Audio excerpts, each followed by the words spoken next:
Il y a une course secrète qui est en train de se jouer, là, maintenant. Une course pour une source d'énergie un peu oubliée, mais si puissante qu'elle pourrait complètement redessiner la carte du pouvoir mondial. Et cette course, eh bien, c'est celle du thorium. Imaginez un peu ça. Une petite sphère de thorium, pas plus grosse qu'une orange. Eh bien, à l'intérieur, il y a assez d'énergie pour alimenter une personne pendant toute sa vie. C'est une densité énergétique qui dépasse l'entendement et qui pourrait, littéralement, tout changer pour notre civilisation. Alors, entrons dans le vif du sujet. C'est quoi exactement ce thorium et pourquoi certains le décrivent comme le combustible quasi parfait? Si on le compare à l'uranium classique, celui de nos centrales actuelles, le thorium change complètement la donne sur 3 points qui sont absolument essentiels. D'abord, l'abondance. Ensuite, la sûreté. On parle de réacteurs qui sont intrinsèquement stables, c'est-à-dire conçus pour qu'une catastrophe soit physiquement impossible. Et enfin, les déchets, le gros point noir du nucléaire. Avec le thorium, il y en a beaucoup moins, et leur durée de vie dangereuse est radicalement plus courte. Retenez bien ce chiffre, 4x. Ça veut dire que le thorium est 4 fois plus abondant que l'uranium dans la croûte terrestre. Et ça ne change pas juste un chiffre dans un tableau, ça pourrait carrément renverser toute la géopolitique de l'énergie telle qu'on la connaît. Et la liste des avantages ne s'arrête pas là. Le thorium, c'est un sous-produit de l'extraction des terres rares. Un atout stratégique majeur pour la Chine, par exemple. Sur le plan technique, ces réacteurs fonctionnent à pression atmosphérique, ce qui élimine les risques d'explosion qu'on a avec les centrales traditionnelles. Ils sont même tellement efficaces qu'ils n'ont presque pas besoin d'eau pour être refroidis. Parfait pour installer des projets en plein désert. Bon, tout ça, ça soulève une question assez évidente, non? Si cette technologie est si supérieure sur le papier, pourquoi est-ce qu'elle a été complètement abandonnée en Occident? La réponse, en fait, elle n'est pas vraiment dans la technologie elle-même. Elle se trouve dans l'histoire et dans des choix stratégiques qui ont été faits au milieu du XXe siècle. Pour comprendre, il faut remonter le temps. On est dans les années 50, en pleine guerre froide.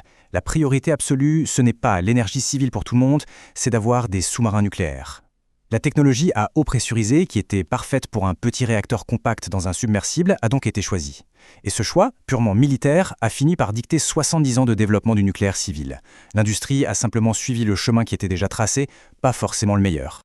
C'est un peu comme si, dans l'aviation aujourd'hui, on était toujours obligé d'utiliser de vieux sièges en plastique super lourds, alors qu'on sait qu'il existe des matériaux bien plus légers et plus sûrs. Pourquoi?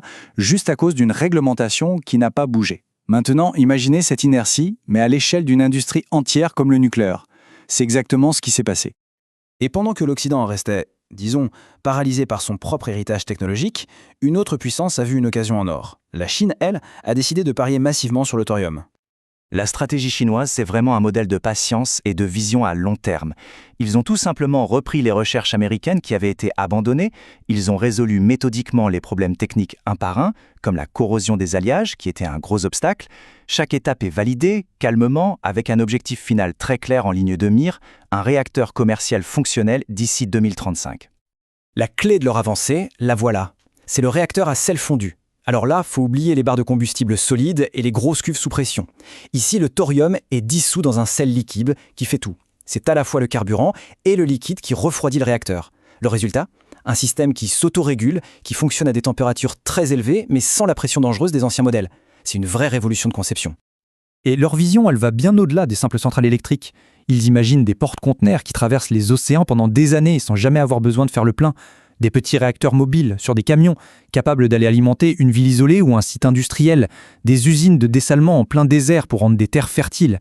Ce n'est plus juste une technologie, c'est un plan pour un nouveau type de développement. Et tout ça nous amène forcément aux implications stratégiques mondiales. Qu'est-ce qui se passe quand une seule nation arrive à maîtriser une technologie énergétique aussi avancée et potentiellement révolutionnaire? En fait, la stratégie chinoise crée un véritable cercle vertueux pour le pays. L'énergie quasi illimitée du thorium peut garantir la sécurité en eau grâce au dessalement. Elle peut assurer l'indépendance énergétique via la production massive d'hydrogène. Et elle peut donner un avantage industriel écrasant. Et le coup d'après, c'est d'exporter ses réacteurs. Et là, la Chine ne vend plus seulement d'électricité, elle exporte son modèle et son influence. Tout l'enjeu, au fond, il est résumé par cette simple phrase « Une civilisation qui a accès à une énergie à bas coût dominera évidemment le monde.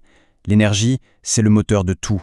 Celui qui la contrôle l'avenir. C'est aussi simple que ça. » Et le contraste est, pour le moins, saisissant. D'un côté, on a la Chine, qui investit massivement pour assurer son indépendance énergétique totale pour le siècle à venir. Et de l'autre, on a l'Europe qui, d'après l'analyse de notre source, semble faire exactement le chemin inverse en démantant son parc nucléaire au risque de devenir encore plus dépendante. Deux visions, deux futurs qui sont en train de se dessiner. On termine donc avec cette question, Un peu provocatrice, c'est vrai. Quand on voit l'avance prise par la Chine et l'inertie qu'on observe ailleurs, on peut se demander si la compétition pour l'énergie du futur n'a pas peut-être déjà un vainqueur. C'est une réflexion qui laisse entrevoir les profonds bouleversements qui nous attendent.